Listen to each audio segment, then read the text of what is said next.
The rain battered the glass walls of the Manhattan penthouse, a symphony of chaos that couldn't drown out the pounding of my heart.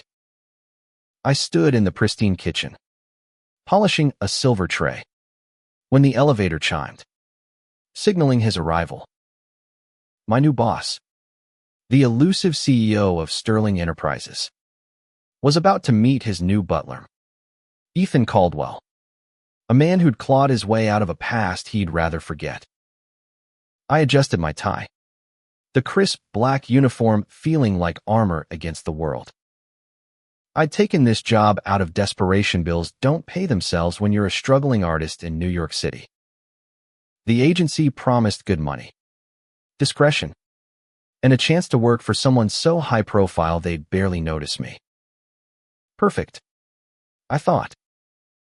I could fade into the background, serve coffee, and keep my head down.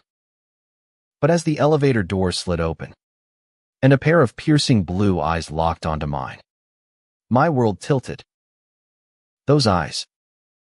I'd seen them before, in a life I'd buried deep. Lucas Sterling, the golden boy of Westview High, my tormentor, stood before Minnow, a billionaire CEO, and my new employer. 10 years ago, Lucas made my life hell.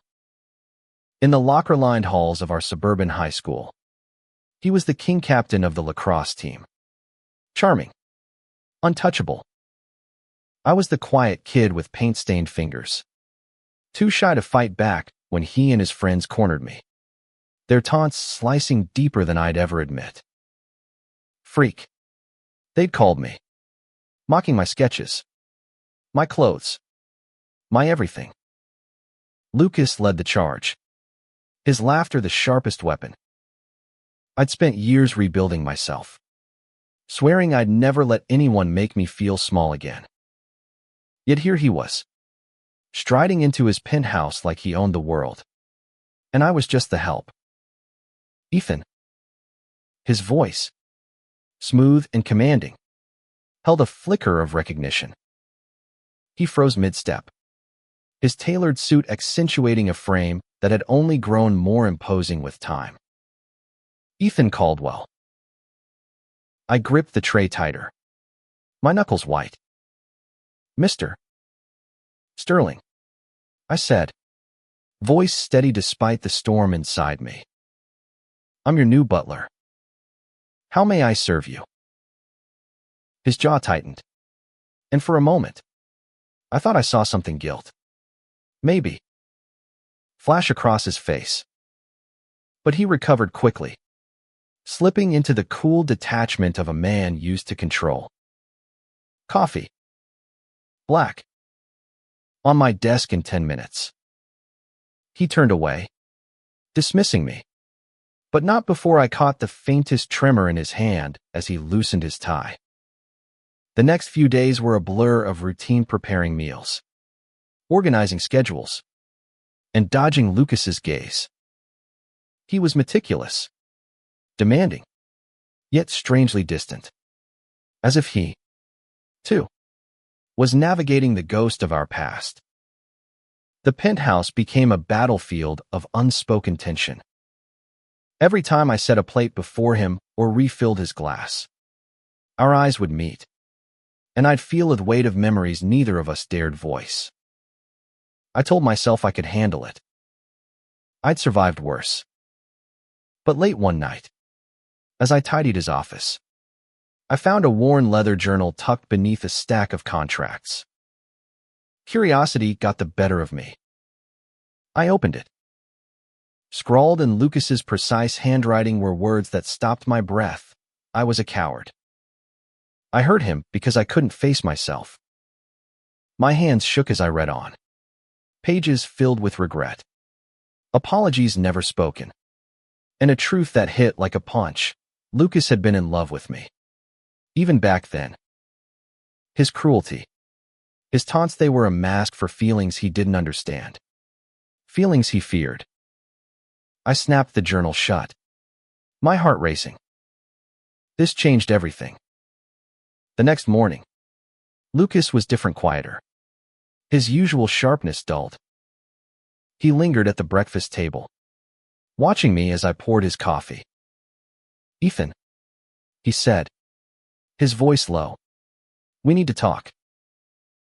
I froze, the carafe trembling in my hand. "About what?" "Sir." "Don't call me that." He stood, closing the distance between us. His cologne, cedar and spice, filled the air, and I hated how it made my pulse quicken. "You know why I hired you." "It wasn't random." I stepped back, my back hitting the counter. "You didn't know it was me," I said, though doubt crept into my voice. Had he? "I didn't," he admitted, his eyes searching mine. "But when I saw your name on the agency's list, I couldn't let you go again." His words hung between us, heavy with meaning. I wanted to hate him, to cling to the pain he'd caused. But the vulnerability in his eyes cracked something inside me. "Then why?" I demanded, my voice breaking. "Why did you make my life hell back then?" He looked away, jaw clenched. "Because I was scared. Scared of what I felt for you. Scared of what it meant." He took a step closer, his hand hovering near mine, not quite touching. "I'm not that kid anymore, Ethan. Let me prove it." I didn't know what to say. Part of me wanted to run, to protect the fragile life I'd built. But another part, the part that remembered stolen glances in high school, the way his laugh had once made my heart skip, wanted to believe him. The air between us crackled, and for a moment, I thought he might close the gap, might pull me into something we couldn't undo. The phone rang, shattering the moment.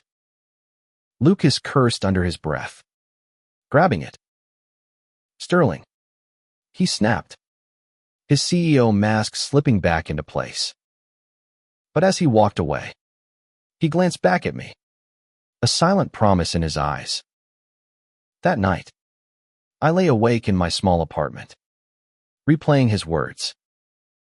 I'd spent years hating Lucas Sterling, building walls to keep him out. But those walls were crumbling, and I wasn't sure if I was ready for what lay on the other side. All I knew was that this job, this man, was pulling me into a story I hadn't expected, one where enemies could become something more, if I was brave enough to let them. The days that followed were a tightrope walk. Lucas's confession hung between us like a live wire, sparking every time our paths crossed in the penthouse.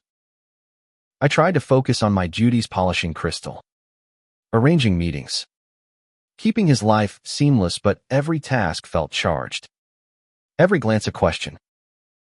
Could I trust him? Could I forgive him?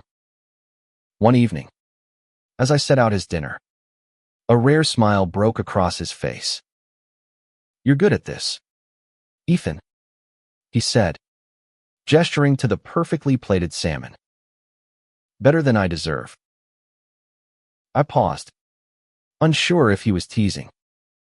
"It's my job," I replied, keeping my tone neutral. But his smile faltered, and I saw it again, that flicker of guilt, of wanting to say more. I turned to leave, but his hand caught my wrist, gentle but firm. "Stay?" he said, almost a plea. "Eat with me." I hesitated. Butlers don't dine with CEOs. Yet something in his voice, raw and unguarded, made me pull out a chair. We ate in silence at first, the clink of silverware loud in the vast dining room. Then he spoke, his voice soft. "I used to watch you in art class. You'd get this look when you painted like the world disappeared. I envied that."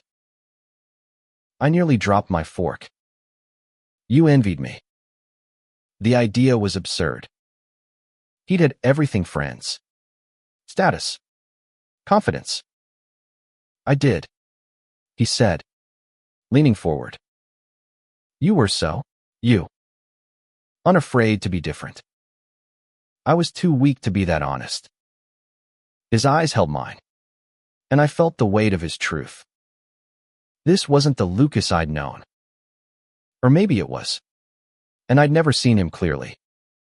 Over the next weeks, the walls between us softened. He'd linger after meetings, asking about my art, my life. I'd catch him sketching absent-mindedly on notepads, crude but earnest.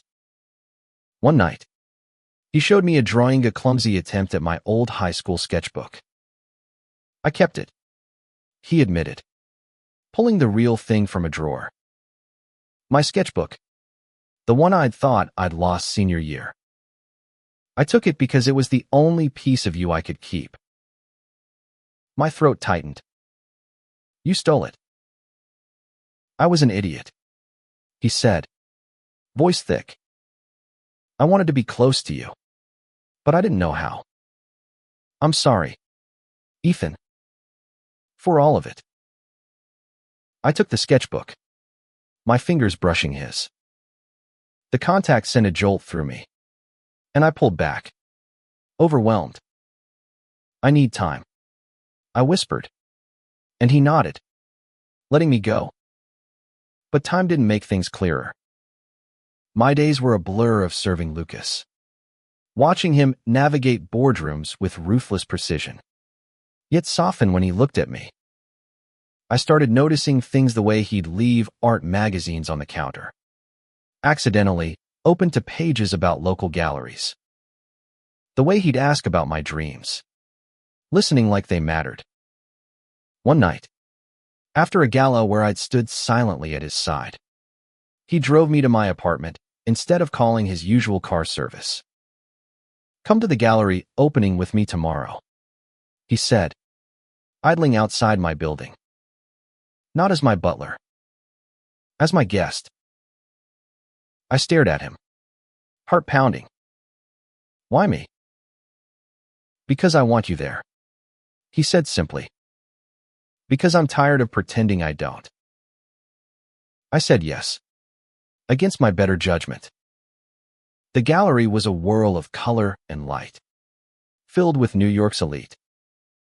Lucas stayed close, introducing me as his friend, not his employee.